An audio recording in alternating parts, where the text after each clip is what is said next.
coming up on the Building a Coaching Culture podcast. Are you willing and able to take a step every day, get closer every day to that vision that you've created for yourself? You're listening to the Building a Coaching Culture podcast. If you need to compete and win in the 21st century labor market as an employer of choice, this podcast is for you. Each week, we share leadership development, coaching, and culture development insights from leading experts who are developing world-class cultures in their own organizations. And now, here's your host, J.R. Flatter.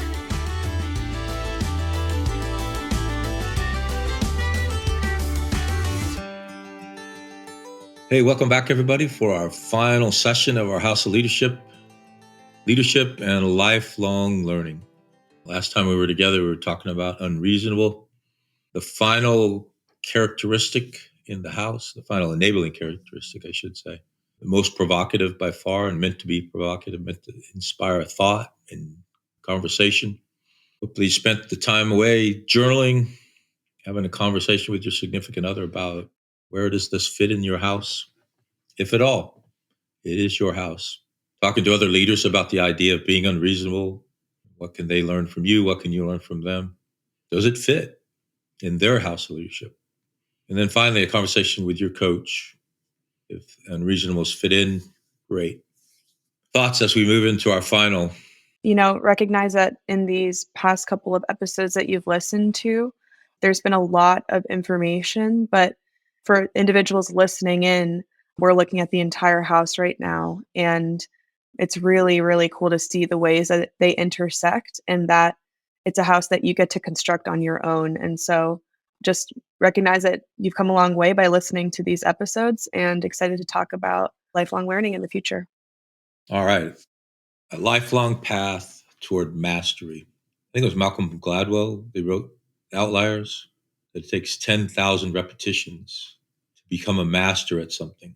As you walk through your house of leadership, you think about a continuum of knowledge where I don't know anything about this, and then you become aware of something. You become familiar, which is the next step. Proficiency, that you're good at this task, probably good enough to make your living at it. But then you're on this lifelong path to mastery beyond proficiency. And this is the path that you're starting on today, to get those 10,000 reps. And I love this quote by Lao Tzu, the father of Taoism. The journey of 1,000 miles begins with one step. So over the course of the 11 sessions prior to this one in your house of leadership, you've taken 11 steps, and your journey to mastery is going to take a lifetime. Are you willing and able to take a step every day, get closer every day to that vision that you've created for yourself? That's what this path to mastery in this session is all about today. Mastery of this house is a noble and worthy pursuit. You're going to be in the arena. You're going to have a vision that's very different from a lot of others. You're on this path to mastery. You put the work, family, self in place. You put the TCE in place. You have principles that are going to get you there. Enabling characteristics are now in your toolkit to help you along the way. You're literally committing a lifetime to achieving this mastery, to achieving this vision. There's a reason we put your vision out at 30 years, because we want it to be far enough that it is actually a lifetime vision. I'm of an age where I've achieved mine, thankfully, quite honored of those achievements that we were able to, I'm thinking of a word, blessed. Why can't I think of that word? I'm at a point in my life where I've been able to achieve my original 30 years, been quite blessed to have done that, and put a second set of 30 years at about age of 55. So it's literally a lifetime journey where you might have to reinvent a few times along the way. But don't let anybody tell you that it's not a noble and worthy pursuit. So what do you do next? So you've accepted that you've got 11, 12 steps in this lifetime journey. What's next for you? So keep investing in yourself. Keep investing in your mastery. Keep sight of the goals and objectives. Pass on. So we talk a bit about obligation on this journey together. If you are on this path, you have the willingness and ability and the courage, pass that on. Develop those around you. Help them build their house of leadership. Keep conducting your developmental conversations. Keep journaling. It's really powerful to be looked back 30 or 40 years at yourself and see what you were thinking the day your children were born, the day you graduated from university, if that's part of your path. You can see what was going on in your life and see what was going on in your mind. It's just a really enjoyable, joy creating ability. If you're not journaling, you're not going to have that, let alone the learning that you achieve when you are journaling, the clarification that it delivers. Keep talking to your significant others. Life happens. The goals should stay in place because they're goals that no matter what happens, they remain in place. But the objectives and the key results are almost certainly going to change. So keep talking to your significant others. Keep using your journey as a reason to talk to other leaders. Talking to one of the leaders that we have in our cohort this morning, reminding him that these conversations are an opportunity to talk to somebody that you might not have had a purpose for before. So be courageous and be bold in the leaders that you're inviting to have conversations. And the ask stays the same. I'm on this lifelong journey to leadership mastery. I look to you as an exemplar of leadership. Could you spare some time to talk to me about your journey and about my journey? Very few leaders in this world are going to say no to that request. Keep talking to your coach. You might not meet as frequently as you have during your time in this journey, but you're not done yet, and a coach can still bring you tremendous value. What are your thoughts? Lifelong development. You're two lifelong learners. I saw somebody, they were talking about learning as an adult, and you look at how much a child has to learn in just a few years. They learn the language and, about the physical world and everything. And that's because it's necessary for them. Somebody really pushes them to continue learning. And when you are an adult, if you don't kind of have that internal motivation to keep on adding to your skills, it's not going to happen naturally. But at the same time, we have the power to learn those skills just like we did when we were children. So I think sometimes people kind of forget their potential, and you can stagnate if you're not putting challenges ahead of yourself and, growing continuously. Yeah, completely agree with Lucas. And I'd like to think of like lifelong learning as also just continuing to have a growth mindset. I would like to keep a growth mindset until I die because otherwise I'll just be stuck in where I am. So I really do believe in the quote that you learn from everyone that you meet. And it's such a point of gratitude to be able to experience that every day and learn something new. So I think that you can maintain that for the rest of your life if you choose to. So we've talked about in other sessions in principles, laying out a mission statement, a development plan. So what's next for you? Could be a degree, it could be an accreditation, it could be a child, it could be a marriage. But what does your house tell you is next? You're going to have development that's necessary. So an individual development plan, as well as an individual mission statement. Your house of leadership, your pillars should tell you what's next. How often do you review your house? I have a friend who gets up every morning and looks at his individual mission statement. A little more frequently than I would think is necessary, but it works for him in his house. Set some kind of milestones where you're regularly going to review. If you have a significant other on this journey with you, maybe your anniversary date. When were you married? When did you meet? Some annual celebration that you might have, a holiday that you share together. If you're using individual mission statements and houses of leadership in your work, when are you reviewing the performance at other times? And align your review of your personal and professional house with those alignment periods. But do review it. Don't build it and then put it on a shelf and never think about it again.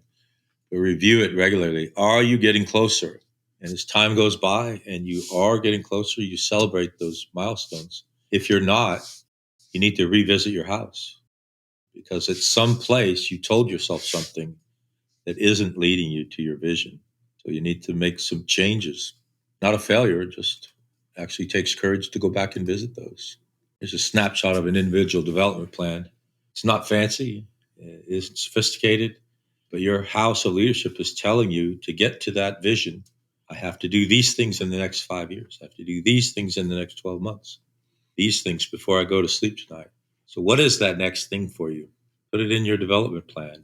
Put it, milestones and key results in your plan. to get there. You got this. Make your goals and dreams a reality. All of these characteristics we talked about are going to enable you to make this happen. So go do it. Go make it happen. Talked about in our last session, use this house to help others build their house, mentor others, coach others. If you have a workplace and you have a leadership role, even if you don't have a leadership role, start developing a formal development program. Encourage your friends, Rosie. I think you brought this one in to join in on this invaluable journey. Yeah, we talk about it a lot, but no matter where you are in life, there's always room for growth and development. And there are plenty of opportunities out there. If you don't have a coach, check out coaching. If you're interested in something more business development and you didn't study it in college, there are courses online available to you. So there's a lot of different ways that you can develop going forward. Doesn't matter how old you are. Yeah, don't think I didn't hear that. Rosalie's not telling the whole story. She's learning how to be a saleswoman as we speak. She didn't study that in college. So if you work in a complex organization, they're almost certainly going to want you to quantify your investment. This is a challenge in leadership development. I'll be quite frank. I can tell you that it grows leadership, but I can't tell you how many cupfuls, how many pounds, how many dollars you're going to get. A lot of studies out there. None of them are conclusive to say a dollar invested gives $3 back. There's a couple things I talk about when we talk about return on investment with regard to leadership coaching, coach training. The coefficient is positive. I could tell you that 100%. You are going to grow. It is going to be a positive investment. But you just have to accept the outcome. You're not going to know how much. I'm remembering basic algebra, y equals mx plus b. You're not going to know the slope of growth, but it is going to be positive growth. Another thing I like to talk about is measure things that you're already measuring and they should get better. If you're measuring revenue for profit, if you're a government organization and you're measuring budget execution, those things should get better. The people you're working with should get promoted at a faster rate than people who don't participate. And if they're not, then revisit your program. Attrition, cost to hire, measure your culture with a culture survey. Your culture should be getting better if you're investing in your people. And it's a counterintuitive investment because the CFO says, what if we invest in them and they leave? The CEO says, what if I don't and they stay? I have to work with a group of people that aren't as efficient and as effective as they could be. This is one thing where the literature is quite clear. If you invest in your people, they will stay. It actually reduces their likelihood of leaving, even if you are giving them new skills. Salespeople, you're training someone to be a salesperson, saleswoman. She's likely not going to leave. So go for it, Rosalie. But then the final thing is the rule of 72. If you absolutely are asked to quantify, the rule of 72 is a trick of compound interest. If you divide a growth rate into 72, so if you say 10% growth, in 7.2 years, you're going to have twice as much. So if you invest $1 that's earning 10% a year, you're going to have $2 in 7.2 years. Relevance to investment in people. If you get 10% better every year, you're twice as good in 7 years. So if you invest in 10% growth in your team is going to be twice as good as it is today. So leadership development, coaching, coach training are investments that are going to pay off relatively quickly. Continue this investment. Finally, your last homework assignment, and I know you're not going to be here to turn it in, so we're just going to have to take your word on it. Keep practicing these. Keep journaling. Keep having conversations with significant others. Keep talking to courageous leaders. Any thoughts, team, as we head out the door on this final session? Just that I would recommend, if you're trying to improve at something, if it's coaching or leadership development, anything, it helps to have somebody there that, is all along the journey with you. So if you need to get a coach or if you're trying to improve at something, join a group, have some accountability and feedback, because that feedback especially is essential, because otherwise you could be improving at something, but then, somebody else sees what you're doing and they're saying, oh, objectively, that's not an improvement, or, Mm-hmm. Closing thought, so much pressure. I really think that, these episodes are going to be available to whenever you want to listen to them. So, and we always get that sentiment from people that this program or, maybe this episode was here for me when I really needed it or when I needed to hear it. a reminder to all the people listening that you are enough and that you absolutely have the agency to take control of your life and get into the driver's seat and start making some action and making those changes so that your personal and professional life can excel. Yeah, thank you for that. That's powerful stuff. Well, that concludes this episode of Building a Coaching Culture. I truly hope that this episode was helpful to you. If it was, be sure to follow us wherever you listen to podcasts. Maybe stop and give us a rating or a review and share this podcast with someone who might find it helpful as well. Thanks again, and we'll see you next time.